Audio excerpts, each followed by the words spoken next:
She tried to destroy my trash can 57 times. I replaced it with concrete, and her obsession unwrapped a $47,000 fraud scheme. But that's not even the most shocking part. Imagine the absolute fury. This HOA tyrant, Beatrice Wells, had smashed my trash can 57 times with her massive $60,000 SUV. 57 times. So what did I do? I swapped it for a concrete one and watched her practically total her own vehicle instead. What started as a petty morning demolition derby escalated into criminal charges, a hefty $12,000 settlement, and a brutal life lesson for her about messing with the wrong neighbor. Can you even picture it? The sharp crack of plastic exploding would slice through the quiet dawn, followed by the sickening metallic scrape of a bumper dragging asphalt as her gleaming white Escalade sped off, leaving my garbage strewn across the driveway like a twisted, smelly confetti bomb. Again, but here's the thing about bullies, isn't it? They never ever expect their victims to fight back with actual, undeniable, concrete evidence. By the time I was finished, this self-appointed neighborhood czarina had not only wrecked her own luxury SUV, but also exposed a staggering $47,000 embezzlement scheme. She learned the hard way that some folks just refuse to be intimidated by a clipboard and a fake smile of authority. Seriously, what would you do if your neighbor treated your property like a personal demolition derby every single morning? I mean, come on. Drop a comment below and tell me where you're watching from. I'm dying to know if this kind of HOA madness is happening in your town too. Let me rewind a bit and explain how this whole unbelievable mess began. My name is Mark Henderson. I'm 45 and I've been an electrician for 22 years. Recently divorced, I'm fiercely fighting for joint custody of my two amazing teenagers, Emily, 16, and Tommy, 14. We live in Pinewood Gardens, one of those perfectly manicured cookie-cutter HOA neighborhoods in suburban Ohio, where lawns must be exactly 2.5 inches tall and mailboxes only come in 3 approved colors. I bought our corner lot house 3 years ago. Right after the divorce papers were signed, I thought it would be a fresh start, a safe haven, a new chapter for us. The kids would finally have their own rooms, we'd have decent schools, a secure neighborhood. What I absolutely didn't anticipate was having to deal with Beatrice Wells, a 52-year-old widow who had crowned herself the neighborhood's compliance officer, a title, I might add, that doesn't actually exist in our HOA bylaws. Beatrice drives a pearl-white Escalade that's practically bigger than some studio apartments. She moved in about 3 years ago after her husband passed. No kids, retired from managing a downtown bank. This woman knows every single HOA rule by heart and treats our monthly dues like her own personal piggy bank. She's thick as thieves with the HOA president, George Thompson, which of course makes her feel utterly untouchable. Now here's where the layout of my lot became critical. Being on a corner, trash pickup means I have to place my bin near the street every Tuesday morning. City ordinance states it must be within 3 feet of the curb, which ironically puts it right at the edge of where Beatrice takes her daily power walk at precisely 6:15 a.m. The first incident? It happened on a Tuesday in September, the second week of school. I was getting the kids ready, coffee brewing, that familiar diesel rumble of the garbage truck still 20 minutes away. Then crack, the sound of plastic exploding like a gunshot. I rushed outside to find my trash can utterly obliterated, garbage scattered across my driveway like someone had detonated a confetti bomb filled with banana peels and coffee grounds. And there she was, Beatrice, backing up her Escalade, rolling down her window with this ridiculously fake concerned expression. "Oh my," she purred, not a trace of sincerity in her voice. "These streets are just so narrow. I hope you weren't too attached to that old thing." Old thing. I'd bought it the week before for $23 at Home Depot. But I kept my cool. I figured, okay, maybe it was an accident. I spent 20 minutes picking up soggy cereal boxes and coffee filters while the stench of diesel exhaust hung heavy in the morning air. Emily and Tommy watched from the front window, mortified their dad was crawling around the driveway in his pajamas. That first week it happened 3 more times. Same maddening routine, 6:15 sharp, the rumble of her oversized engine, the sickening crunch of plastic meeting steel, then silence as she drove away. By Friday I was suspicious. By the following Tuesday, I knew it was intentional. Mrs. Delgado, my sweet elderly neighbor across the street, confirmed my gut feeling. "She takes the long way around on purpose," Mrs. Delgado told me in her careful English. "Plenty of room on other side, but she drives close to your can every time." I tried reasoning with Beatrice first. I caught her on the sidewalk during one of her afternoon patrols. "Hey, about the trash can situation," I started, but she cut me off with that sickly sweet smile. "Mark, I understand you're new to community living. These streets were designed for normal-sized vehicles, not oversized containers blocking traffic flow. Perhaps you should consider placement timing adjustments." "Placement timing adjustments? Like there's some magical hour when the garbage truck doesn't need the can at the curb. That night I hit the books, delving into property rights, HOA bylaws, municipal ordinances. Turns out trash cans placed on public right-of-way still count as personal property. Even better, our HOA had no specific rules about placement timing or materials, just that they couldn't be visible from the street except on collection day. By the end of the month, I'd replaced 4 trash cans, costing me $92. The kids were getting so stressed by the daily drama, and my custody evaluator was actually taking notes about neighborhood stability issues. Something had to change. That's when the smirk started.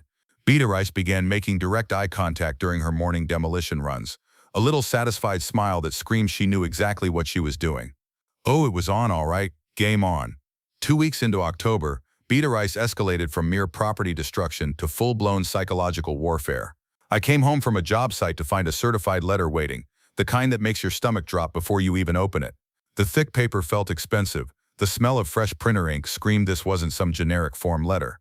Improper trash receptacle placement creating traffic hazard, it declared in official legal speak that would make a paralegal proud. Section 4.7.3, no obstruction of vehicular traffic patterns. The deadline, 72 hours to fix it or face $50 in daily fines. She'd obviously rushed this through while the board was still reeling from my previous documentation. But here's where my 22 years of troubleshooting electrical codes really paid off.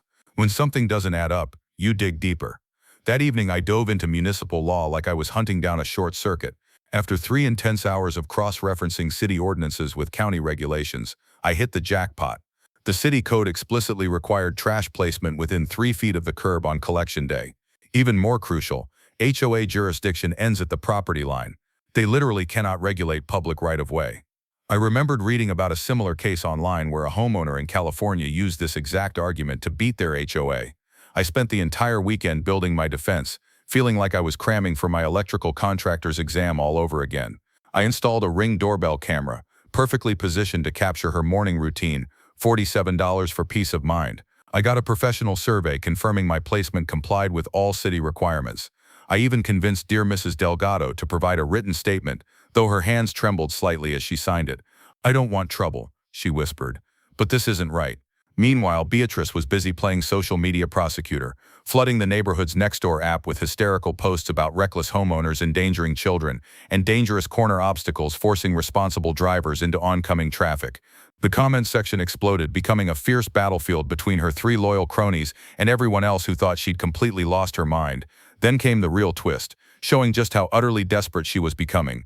My buddy at City Hall, David, who works in the permit office, we'd done electrical work together, called me Tuesday morning with some truly interesting news. The city had received 4 separate complaints about my dangerous corner. Each claimed different witness perspectives, but they were obviously written by the same person. The timestamps showed them all submitted within 15 minutes, at 2:47 a.m. Either your neighborhood has an epidemic of insomniacs with identical writing styles, or somebody's working overtime to build a case against you. By Thursday's board meeting, I'd compiled a folder thick enough to choke a horse. The community center reeked of industrial carpet cleaner and decades of boring municipal meetings. 12 homeowners showed up, a record crowd that had President Thompson nervously adjusting his tie every 30 seconds. Beatrice sat at the board table, wearing a navy blazer that screamed, "I mean business," but I caught the slight tremor in her hands when she reached for her water glass. Oh, she knew what was coming. When they called for old business, I stood up with my documentation. "I'd like to address the violation notice regarding trash can placement," I announced, my voice steady. The fluorescent lights hummed overhead as the room fell utterly silent. I read the city ordinance aloud, word for word, then displayed my survey results, showing perfect compliance. The ultimate blow, casually mentioning my consultation with Amelia Stone, a property rights attorney who'd handled dozens of HOA cases. She found the selective enforcement patterns particularly interesting, I added, watching Beatrice's face drain of all color. President Thompson cleared his throat 3 times before stammering, "Well, this requires further review. We'll table this matter pending additional consideration." Translation: they had nothing, and everyone knew it, but Beatrice wasn't finished. As we filed out, she cornered me in the parking lot under the buzzing security lights. This is where she truly showed her despicable true colors. "You think you're so smart?" she hissed, loud enough for a dozen homeowners still chatting nearby to hear every venomous word. "People like you come into decent neighborhoods and think rules don't apply. Well, I've got news for you. This is just the beginning." Mrs. Sanchez from Maple Street actually gasped. Joe Rodriguez, our maintenance guy, suddenly found his keys utterly fascinating.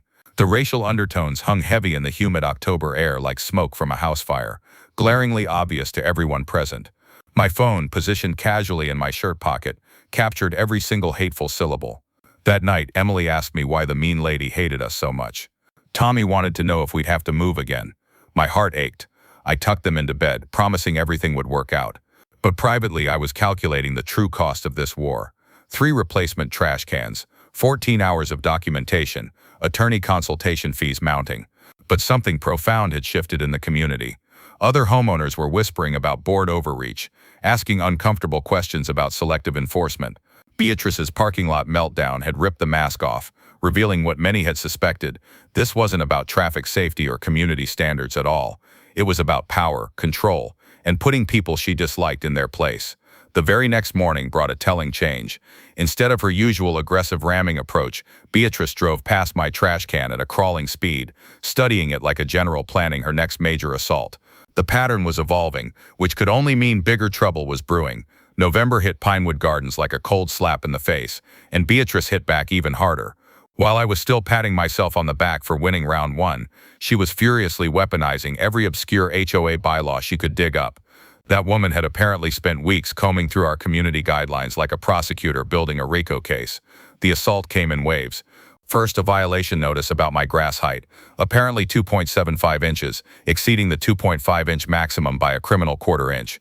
Then my mailbox color, which had faded from heritage blue to what she classified as unauthorized weathered navy. Finally, 3 tiny tears in my window screens that you'd literally need a magnifying glass to spot. Each violation carried a $50 fine with 10-day payment deadlines. The kicker?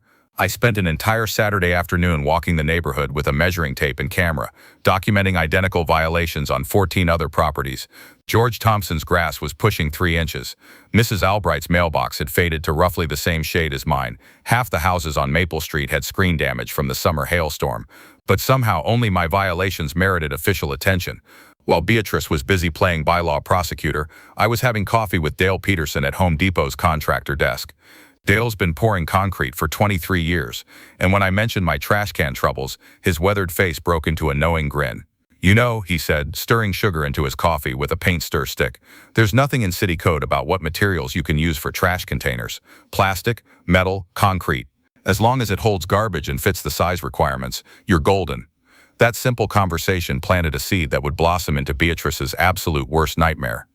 60 pounds of concrete mix, steel rebar for reinforcement, and a clever modification to a standard plastic shell. Total cost? A mere $47 compared to the $3,550 I was facing in mounting fines and replacement cans. But first I had to deal with her relentless harassment campaign. I spent Tuesday evening creating comprehensive photo documentation of every comparable violation in our neighborhood. Wednesday morning, I filed a formal complaint with the HOA board about selective and discriminatory enforcement patterns. Here's something I've learned from handling electrical permits for 2 decades. Bureaucrats absolutely hate when you use their own systems against them. My complaint forced the board to either enforce rules equally across all properties or admit they were targeting me specifically. Neither option worked in Beatrice's favor. The real twist came when I started analyzing the demographics of her violation targets. Over the past year, Beatrice had issued 67 violation notices. 49 went to single parents, elderly residents, or minorities. Only 18 targeted married couples or longtime homeowners. The pattern was so obvious, it practically screamed lawsuit. I remembered reading about Fair Housing Act violations and how property management discrimination and HOA enforcement can trigger federal investigations. The thought of Beatrice trying to explain her citation patterns to a civil rights attorney made me smile for the first time in weeks. Friday afternoon, I started my weekend concrete project. Emily and Tommy thought it was hilarious, helping me mix cement in the garage while classic rock blasted on my paint-splattered radio. The smell of setting concrete brought back vivid memories of helping my own dad pour our basement floor 30 years ago. That distinctive alkaline scent that always meant something permanent was being built. The engineering was simple but incredibly effective. A hollow bottom section for weight distribution, drainage holes maintained for functionality, and an exterior appearance identical to every other trash can on the block. From the outside, it looked completely normal, but inside, 60 pounds of steel-reinforced concrete waited patiently to teach Beatrice a harsh physics lesson about immovable objects. Monday morning, I positioned my newly reinforced trash can in exactly the same spot as always. 6:15 a.m. came right on schedule, along with the familiar rumble of Beatrice's oversized engine. But this time, something was different. Her approach was slower, more cautious. She'd obviously noticed the can looked identical, but somehow felt suspicious. The first collision came at about 15 mph, her usual ramming speed. The sound was completely different. Instead of that sickening crunch of breaking plastic, there was a solid thunk followed by the screech of metal on concrete. Her Escalade's running board bent like aluminum foil while my trash can sat there, looking mildly offended. I watched through my kitchen window, coffee mug warm against my palms, as Beatrice sat in her SUV for a full 30 seconds, clearly confused by what had just happened. She revved the engine and tried again from a different angle. Same result. More damage to her vehicle, absolutely zero damage to my concrete fortress. The sheer genius of the whole setup was its complete legality. No city ordinances violated, no HOA rules broken, just a homeowner upgrading his trash receptacle with better materials. If she wanted to keep ramming it, that was her choice, and her insurance claim to file. Over the next week, Beatrice made increasingly desperate attempts to damage my concrete creation. Each collision left new scratches and dents on her pearl-white Escalade, while my can remained smugly intact. The irony was absolutely delicious. Her own aggressive behavior was destroying the very vehicle she used as a weapon. By Friday, her SUV showed nearly $800 in accumulated damage. Mine? Just a few scuff marks that made it look more authentic. The neighborhood was buzzing, and for once Beatrice wasn't controlling the narrative. By mid-November, Beatrice had transformed from neighborhood busybody into a full-blown private investigator. That woman was so obsessed with my trash can, she probably dreamed about it in flowcharts and conspiracy theories. I'd catch glimpses of her pearl-white Escalade, now sporting a growing collection of dents and scratches, cruising past my house at odd hours, like some suburban stalker. The first real sign of her detective work came on a Tuesday morning, when Mrs. Delgado called, her voice barely above a whisper. "Mark," she said, "that woman was in your driveway last night with a flashlight and some kind of scale. I watched from my bedroom window. She was trying to weigh your trash can." I had to laugh at the mental image. Beatrice, probably in her navy blazer and sensible shoes, sneaking around my property at midnight with a bathroom scale, trying to solve the mystery of the indestructible trash receptacle. The woman desperately needed a hobby that didn't involve trespassing. Her investigation intensified throughout the week. Joe Rodriguez, our maintenance guy, mentioned she'd cornered him at the hardware store, interrogating him about concrete purchases and asking which residents had bought unusual materials recently. She'd even started stalking my social media accounts, looking for construction hints in my Facebook posts about weekend projects. The twist that truly revealed her desperation came when she tried to weaponize city bureaucracy again. Thursday afternoon, a building inspector knocked on my door. A tired-looking guy named Paul, who clearly had better things to do than investigate trash cans. "Ma'am filed a complaint about potential building code violations," he explained, checking boxes on his clipboard with the enthusiasm of someone filling out tax forms. Something about unauthorized concrete structures on residential property. I walked Paul around to the trash can where he spent about 30 seconds examining it, before shaking his head. "It's a garbage container, not a foundation. No permits required, no violations present. Honestly, I've seen people build entire sheds without this much scrutiny." But Beatrice wasn't finished with her official harassment campaign. The following week brought a notice from the HOA demanding immediate access for compliance verification of my property. The letter, clearly drafted by Beatrice and rubber-stamped by President Thompson, claimed they needed to inspect my exterior modifications for safety violations. This is where my diligent research into property rights truly came in handy. I'd spent hours reading about Fourth Amendment protections and HOA authority limitations after that first ridiculous violation notice. The landmark case, Narrett versus Lakeside Village, ruled that HOAs can't conduct fishing expeditions on private property without specific cause or emergency circumstances. My response was polite but firm. No private property access without a court order or a genuine emergency. If they wanted to inspect my legally compliant trash receptacle, they could examine it from the public sidewalk like everyone else. The smell of Beatrice's mounting frustration was almost as satisfying as fresh concrete. Meanwhile, her vehicle was becoming a rolling advertisement for the durability of steel-reinforced concrete. Each morning brought new collision attempts, and each attempt left fresh damage on her Escalade. The running board now dangled at an awkward angle like a broken wing. Her front bumper sported spiderweb cracks, and one headlight housing had developed a truly concerning rattle. The neighborhood was starting to really notice. During my Saturday morning coffee run, I overheard 3 different conversations about that crazy woman who keeps hitting the same trash can. Mrs. Sanchez had even started timing Beatrice's morning routine, while the teenage kids on Elm Street had apparently started a betting pool on the daily collision outcomes. Emily found the whole situation simultaneously hilarious and embarrassing. "Dad," she told me over dinner, "kids at school are asking if we're the family with the concrete can lady." I don't know whether to hide or take credit for having the coolest revenge story in the district. Tommy, ever practical, wanted to know if we could sell tickets to the morning entertainment. "Seriously, Dad," he pressed, "we could charge $5 and fund my college education just from neighbors wanting front row seats to the demolition derby." The real breakthrough came when Penelope Cruz, the only reasonable board member, pulled me aside after a neighborhood gathering. In hushed tones near the community center's coffee station, she shared intelligence that changed everything. "Mark," she whispered, "you need to know Beatrice has been having private meetings with George about enhanced enforcement authority. She wants the board to authorize property inspections, material restrictions, even contractor background checks for homeowner projects." But Penelope's biggest revelation was financial. She's also been pushing hard for approval of maintenance contracts with some company I've never heard of. Every time we discuss the budget, she has these detailed proposals ready, like she's been planning for months. That night I started a different kind of investigation. If Beatrice was this obsessed with controlling neighborhood projects and pushing specific contractors, maybe her motivation wasn't just power. Maybe it was profit. Public records are amazing things when you know where to look, and municipal contract databases tell truly interesting stories about who gets paid for what. By Sunday evening, I'd uncovered something that made her trash can obsession look like small potatoes. Beatrice Wells wasn't just a control freak with too much time on her hands. She was running a scam, and my concrete fortress had accidentally threatened her entire operation. Sunday night research sessions used to be for helping Emily with her history papers or Tommy with algebra homework. This particular evening, I was deep in the city's public contract database, following a hunch that Penelope Cruz's warning had planted in my brain like a splinter. I'd started simple, just searching for any recent business registrations involving the name Wells.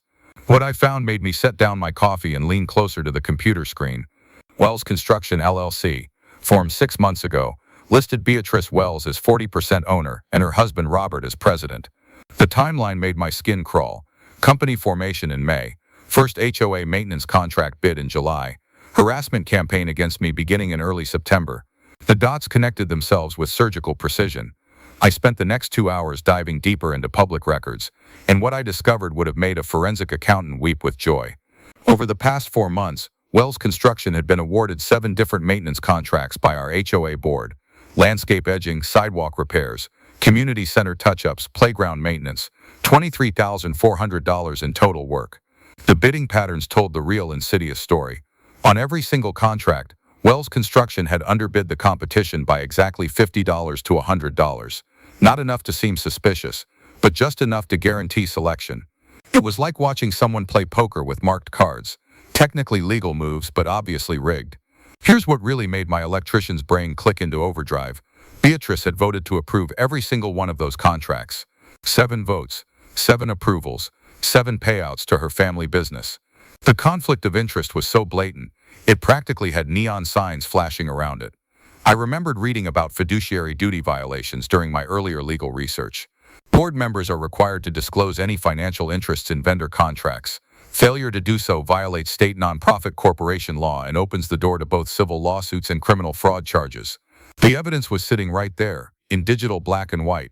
Business registration documents, HOA meeting minutes, contract award records, bank deposit slips from the association's monthly statements.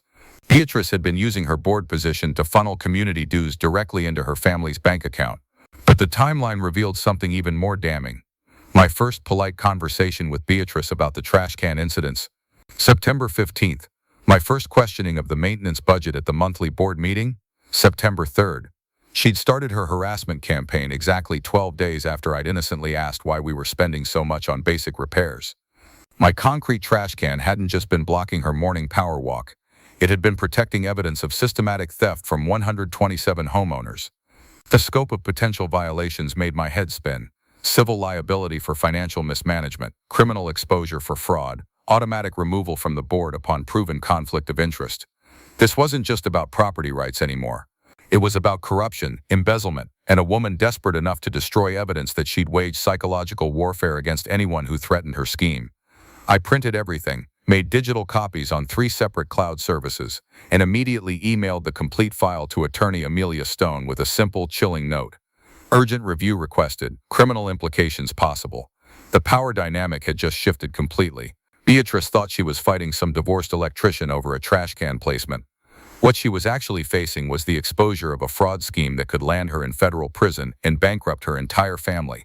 Tuesday morning, I watched from my kitchen window as she made her usual collision attempt with my concrete fortress. Her Escalade now showed over $1,200 in accumulated damage, while my trash can sat there like an immovable monument to her sheer stupidity. But for the first time since this whole mess started, I wasn't thinking about trash cans or HOA bylaws or morning demolition derbies. I was thinking about justice, community protection, and the unbelievably sweet satisfaction of watching a bully discover that their victims sometimes bite back harder than expected. Oh, the war was about to begin in earnest. Tuesday evening, my garage transformed from a weekend workshop into a war room that would have made Pentagon strategists proud. I'd cleared out the workbenches, set up folding tables, and arranged 5 mismatched chairs in a circle around an evidence board I'd constructed, using construction paper and red string like something straight out of a crime thriller. The core team assembled by 7 p.m. sharp. Mrs. Delgado arrived first, clutching a thermos of jasmine tea and looking nervously determined. Joe Rodriguez showed up, still in his maintenance uniform, his tool belt jangling with each step. Penelope Cruz brought a stack of HOA financial documents she'd borrowed from the board files. Dale Peterson rolled in last, carrying a box of donuts and grinning like we were planning a surprise party instead of exposing municipal corruption. "All right," I said, taping the final timeline chart to the garage wall. "Here's what we're dealing with." The evidence layout looked like something from a federal investigation. $23,000 in questionable contracts, 7 separate conflict of interest violations, 47 documented harassment incidents, and 1 increasingly damaged Escalade serving as rolling proof of Beatrice's deteriorating mental state. "I knew something felt wrong about those contracts," she admitted, "but I never imagined it was this systematic. Every time I questioned the expenses, Beatrice had these detailed justifications ready, like she'd rehearsed them." Dale examined the vehicle damage photos with professional interest. "That bumper is going to cost at least $2,000 to fix properly," he declared. "The alignment issues alone will eat through tires like crazy. Your concrete can is turning her SUV into a very expensive life lesson." We spent the next hour organizing our multi-pronged attack strategy. Joe would monitor Beatrice's activities and document any retaliation attempts. Mrs. Delgado would coordinate the door-to-door campaign to gather neighbor support. Penelope would work the inside game, building board member consensus for a financial audit. Dale would serve as our technical consultant on any construction-related evidence. The legal strategy required delicate coordination. Amelia Stone had confirmed we had solid cases for harassment, financial fraud, and board misconduct, but timing would be absolutely crucial. File too early, and Beatrice might destroy evidence. Wait too long, and she could complete whatever cover-up she was surely planning. I'd learned something vital from 22 years of electrical troubleshooting. Complex problems demand layered solutions. Fighting HOA overreach with just property rights arguments is like trying to fix a short circuit by replacing one fuse. You need to address the whole system. Our approach would hit from 4 directions simultaneously: legal pressure through criminal complaints and civil lawsuits, social pressure through community organizing and petition drives, political pressure through media attention and municipal oversight, and financial pressure through audit demands and contract cancellations. The community organizing phase started Wednesday morning. Armed with professional presentation materials and irrefutable documentation, I began visiting every single house in Pinewood Gardens. The response was overwhelming: 89 signatures supporting property rights, 34 demanding immediate financial audits, and 12 volunteering for testimony at the upcoming board meeting. Mrs. Sanchez from Maple Street nearly slammed her door before I could explain the situation. 5 minutes later, she was furiously signing the petition and muttering Spanish phrases that probably weren't complimentary to Beatrice's character. "That woman tried to fine me for having my garbage can out 15 minutes early," she fumed. 15 minutes? Like the garbage police were timing us with stopwatches. The opposition mapping revealed interesting patterns. Beatrice's hardcore supporters were exclusively long-term homeowners who'd benefited from selective rule enforcement. The fence-sitters were mostly newer residents, afraid of property value impacts or board retaliation. Everyone else? They were ready to see some accountability. Media preparation took 3 days of careful planning. Channel 7's investigative unit specialized in municipal corruption stories. and reporter Sarah Chen had covered similar HOA scandals across the metro area. The press kit included professional timeline graphics, expert legal opinions, and 12 minutes of edited video showing Beatrice's escalating collision attempts. The social media campaign exploded faster than I'd anticipated. The Pinewood Gardens Transparency Facebook group gained 67 members in 4 days, with neighbors sharing their own horrific stories of selective enforcement, harassment, and financial irregularities. Someone even posted a time-lapse video of Beatrice's morning routine, set to circus music, that went viral throughout the suburban community network. Meanwhile, my concrete trash can continued serving as both evidence and entertainment. Thursday morning brought collision attempt number 53, resulting in a headlight housing that now dangled like a broken tooth. The neighborhood kids had started gathering at bus stops early just to witness the daily demolition derby. Emily reported that her friends at school were calling our house the place with the indestructible trash can. Tommy had started charging classmates 50 cents each to see the video compilation on his phone. The story was spreading beyond our community faster than gossip at a church potluck. By Sunday evening, everything was coordinated. Board meetings scheduled for Tuesday night. Media interviews arranged for Wednesday morning. Criminal complaints prepared for Thursday filing. A 118 residents committed to attending the confrontation, with 17 planning to speak during public comment. The coalition was built, the evidence was bulletproof, and Beatrice had no idea what was coming. Time to bring down the hammer. The weekend before our planned board meeting ambush, Beatrice went completely off the rails. Desperation has a particular smell, like burnt coffee and panic sweat, and it was practically radiating from her every move. She'd obviously sensed the walls closing in because her harassment campaign escalated from annoying to potentially criminal, faster than her Escalade could hit my concrete fortress. Saturday night I was jolted awake by the hiss of spray paint. Through my bedroom window I could see a dark figure crouched beside my trash can, illuminated by the motion sensor lights. By the time I'd grabbed my phone and stumbled outside, they were gone, leaving behind amateur graffiti that spelled "move" in bright orange letters across the concrete surface. The beautiful thing about spray paint on concrete? It pressure washes off in about 30 seconds. The beautiful thing about security cameras?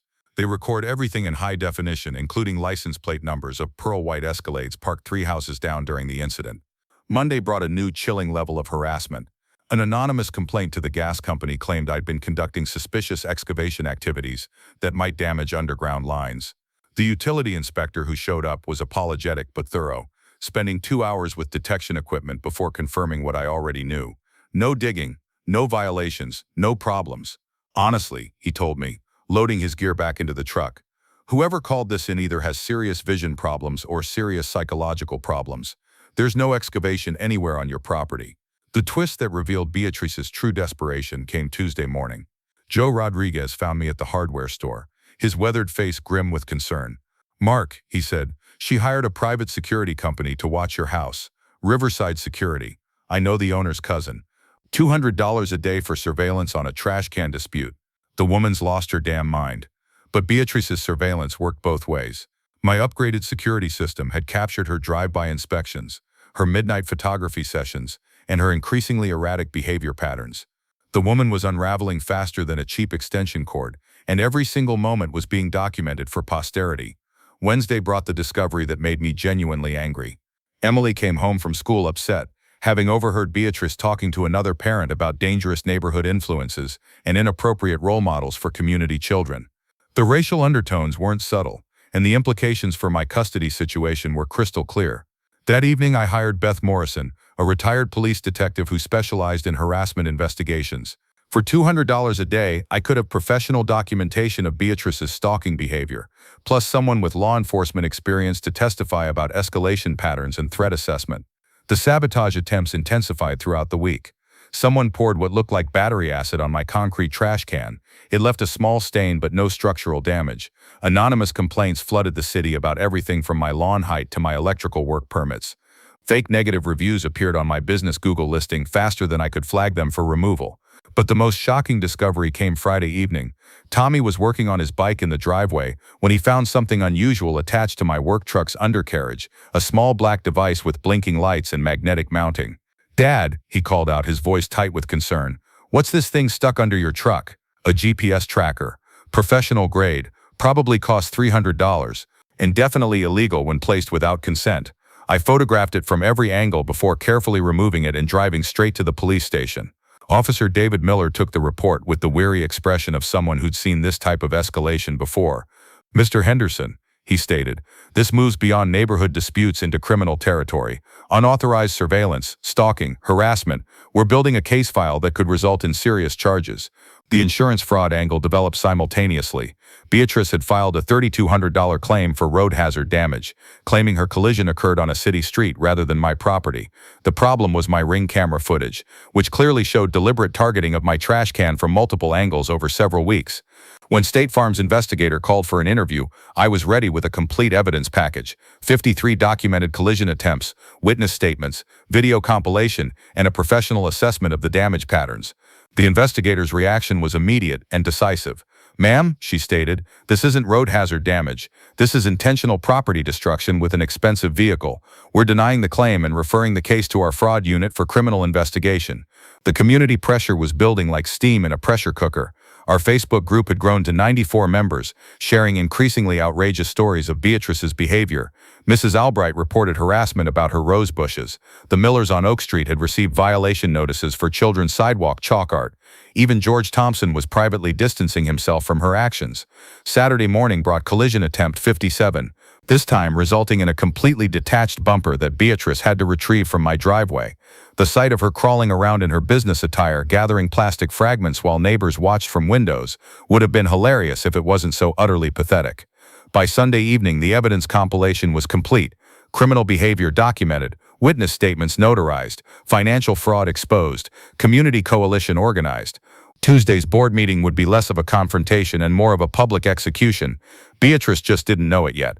Monday morning, 12 hours before our planned board meeting showdown, Beatrice made her most desperate move yet. George Thompson called an emergency closed-door session to address what he termed escalating liability concerns and community safety issues. The man's voice on my voicemail sounded like he'd been gargling gravel and anxiety for breakfast. The emergency meeting was classic damage control. 3 board members huddled in the community center office, while Thompson and Associates Attorney Howard Mitchell billed $400 an hour to figure out how deep in legal quicksand they'd stepped. Through the blinds I could see animated gestures and what looked like Beatrice waving documents like surrender flags. Penelope Cruz texted me updates from inside the meeting. "Beatrice is claiming you've made terrorist threats. Wants emergency powers to seize dangerous modifications. Howard looks like he'd rather be defending serial killers." The cover-up attempt was as clumsy as Beatrice's morning collision techniques. Someone had backdated conflict of interest disclosure forms for Wells Construction, but the digital timestamps on the email server told a different story. You can't retroactively create ethics compliance, especially when the original contract votes are recorded in public meeting minutes. Meanwhile, the insurance investigation was picking up steam faster than Beatrice's Escalade hitting my concrete fortress. State investigator Maria Garcia had subpoenaed HOA financial records, board meeting minutes, and all communication between Beatrice and the association's insurance carrier. The paper trail was about as subtle as a train wreck in slow motion. Tuesday afternoon brought the most shocking revelation yet. Robert Wells, Beatrice's husband, called me directly, something that took more courage than I'd expected from a man who'd been watching his wife destroy their life savings one collision at a time. "Mark," his voice was barely above a whisper, "this has to stop. She spent $8,000 on lawyers, surveillance, and vehicle repairs. Our insurance got canceled. The business is facing contract cancellations. I need to know, what would it take to make this go away?" I almost felt sorry for the guy. Almost. "Robert," I replied, my voice firm, "your wife stalked my family, vandalized my property, committed insurance fraud, and embezzled from 127 homeowners. This isn't going away with an apology and a check." The twist that revealed just how desperate they'd become came 2 hours before the board meeting. Beatrice filed an emergency restraining order petition based on completely fabricated evidence, fake threatening voicemails, doctored photos of aggressive confrontations, and witness statements from people who didn't exist. The petition was so poorly constructed that Judge Olivia Hayes dismissed it without even scheduling a hearing. "Miss Wells," the judge stated, her voice stern, "these recordings are clearly edited, these photos are obviously staged, and these witnesses appear to be fictional. Filing false evidence is contempt of court. Consider this your only warning." But Beatrice's legal troubles were multiplying faster than her collision attempts. The state insurance commissioner had assigned investigator Maria Garcia to build a criminal fraud case. The district attorney's office was reviewing harassment and stalking charges. The IRS had received copies of all financial documentation showing unreported income from the construction contracts. As 6 p.m. approached, The community center parking lot filled up like Black Friday at Best Buy. Cars lined both sides of Maple Street, with neighbors walking from 3 blocks away, carrying lawn chairs and folding signs. Channel 7's news van pulled up precisely at 5:30, followed by Channel 12 and the Metro Weekly reporter who'd been following our story. Inside the meeting room, you could cut the tension with a concrete saw. 108 residents packed into a space designed for 40, with overflow crowds standing along the walls and spilling into the hallway. The smell of nervous perspiration mixed with industrial coffee created an atmosphere thick enough to chew. Beatrice arrived fashionably late, flanked by Howard Mitchell, and looking like she'd rather be anywhere else on earth. Her usual navy blazer had been replaced with funeral black, and the tremor in her hands was visible from across the room. George Thompson kept adjusting his tie like a noose was tightening around his neck. The attempted intimidation backfired spectacularly. Mitchell's opening statement about frivolous complaints and disruptive residents was interrupted by Mrs. Delgado standing up with her stack of witness statements. "Excuse me," she said in her careful English, "but which one of us has been committing insurance fraud and embezzling money?" The room erupted in applause and nervous laughter. 17 neighbors had prepared to speak during public comment, each armed with documentation of Beatrice harassment, financial irregularities, or selective enforcement patterns. The evidence compilation filled 3 bankers' boxes and included everything from collision videos to contract analysis to criminal complaint receipts, but the real bombshell was yet to come. At exactly 6:45, as Beatrice was attempting to deflect questions about the Wells construction contracts, Officer David Miller walked through the community center doors, carrying an official-looking folder. "Sorry to interrupt," he announced to the suddenly silent room, "but I have a warrant to serve regarding insurance fraud and stalking charges." The color drained from Beatrice's face faster than antifreeze from her damaged Escalade. Howard Mitchell immediately began whispering urgent legal advice, while George Thompson looked like he was having chest pains. "Game over. Check and mate. Time for the public execution." The community center had never, ever seen anything like it. 127 residents, literally every homeowner in Pinewood Gardens, packed into a room designed for maybe 40 people, with another 15 media representatives setting up cameras like this was a presidential debate. The air conditioning couldn't keep up with the body heat, and the fluorescent lights buzzed overhead like angry wasps, sensing blood in the water. I'd positioned myself strategically in the 3rd row, flanked by Mrs. Delgado and Joe Rodriguez, with my concrete trash can wheeled in as Exhibit A, sitting proudly beside the podium. The symbolism wasn't subtle, was it? That 60-pound monument to her stupidity had become the star witness in what was about to unfold. Beatrice sat at the board table, looking like she'd rather be getting a root canal without anesthesia.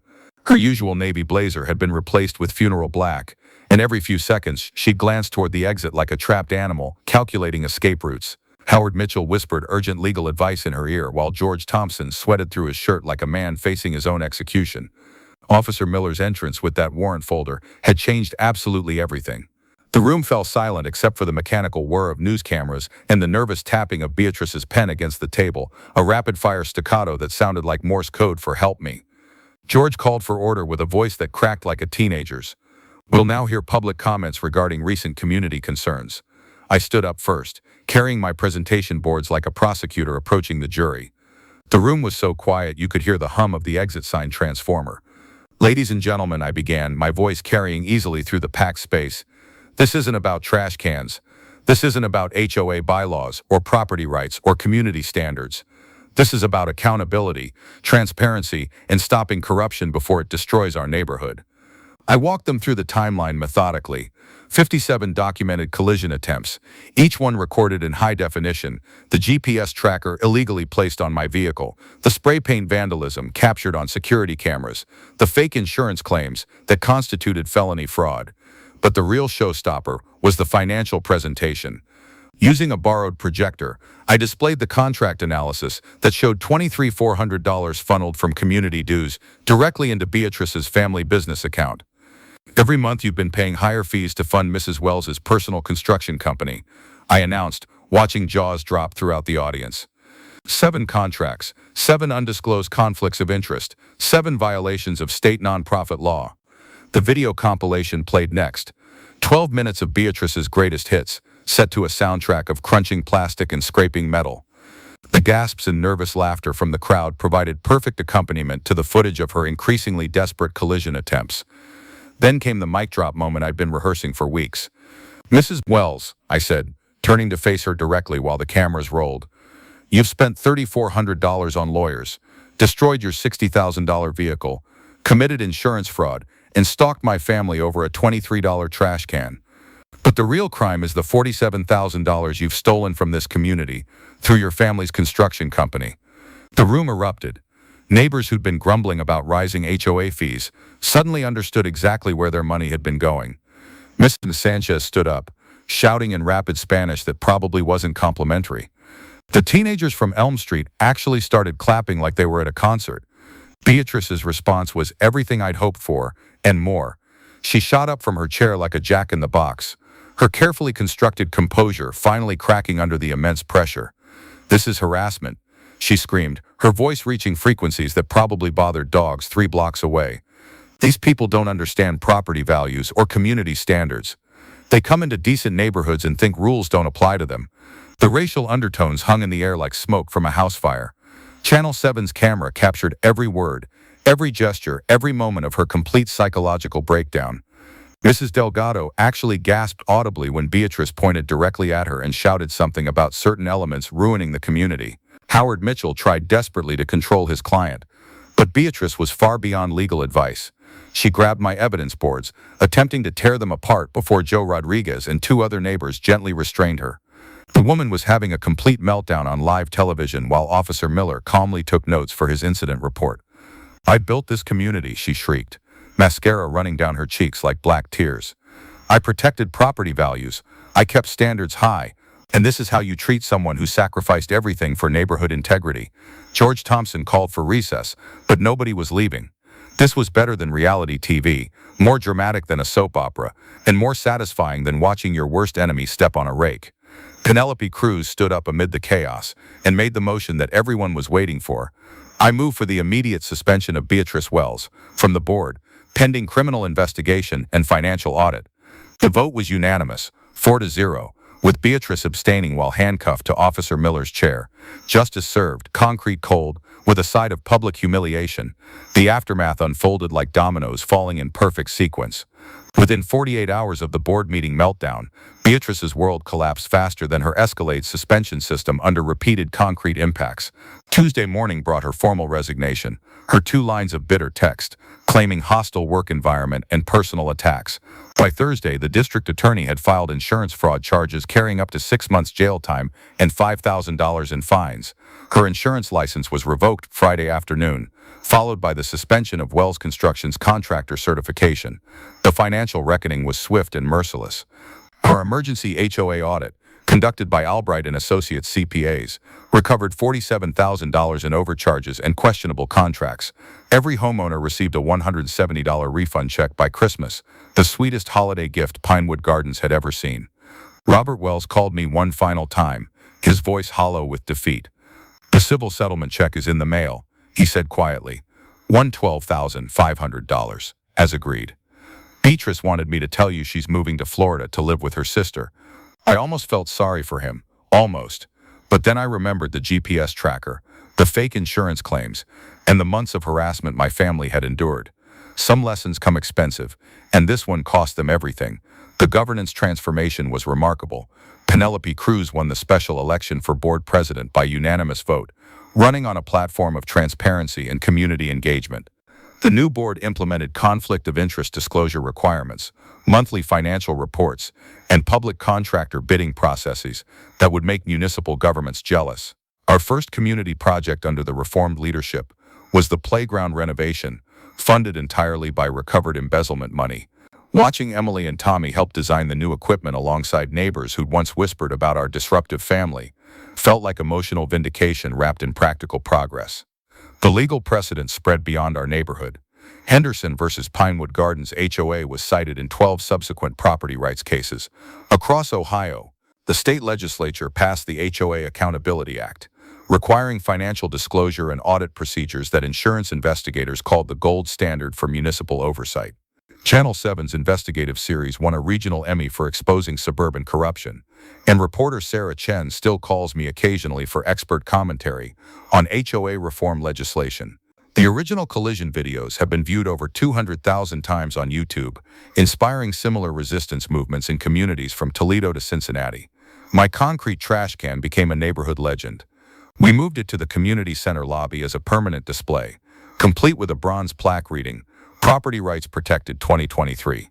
New homeowners get the full story during orientation meetings, and visiting contractors often ask to see the famous indestructible can that brought down a corrupt board.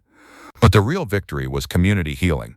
The Concrete Can Days festival we established draws families from 3 surrounding developments every September, featuring bounce houses, barbecue competitions, and educational workshops on homeowner rights. Last year's attendance topped 800 people, turning our trauma into triumph and our resistance into celebration. The scholarship fund I established with the settlement money has helped 4 students attend college so far. The Mark Henderson Property Rights Scholarship prioritizes applicants who demonstrate creative problem-solving in the face of institutional opposition, essentially rewarding future troublemakers who refuse to accept injustice quietly. Emily and Tommy learned lessons about principled resistance that no civics class could ever teach. Emily's college application essay about fighting corruption with concrete evidence earned her admission to 3 journalism programs. Tommy started a YouTube channel called Suburban Justice that covers HOA disputes across the Midwest with the enthusiasm of a teenage investigative reporter. The personal healing surprised me most. My custody evaluation improved dramatically after the community rallied around our family. The judge noted that children benefit from seeing parents stand up for principles and protect family interests through legal channels rather than violence or surrender. My electrical contracting business expanded through referrals from neighbors who'd witnessed my documentation skills and strategic thinking. Apparently, methodical problem-solving translates incredibly well from HOA disputes to complex wiring projects, and my reputation for getting results the right way opened doors throughout the county. Sometimes David does beat Goliath, but only when David comes prepared with evidence, allies, and 60 pounds of steel-reinforced concrete.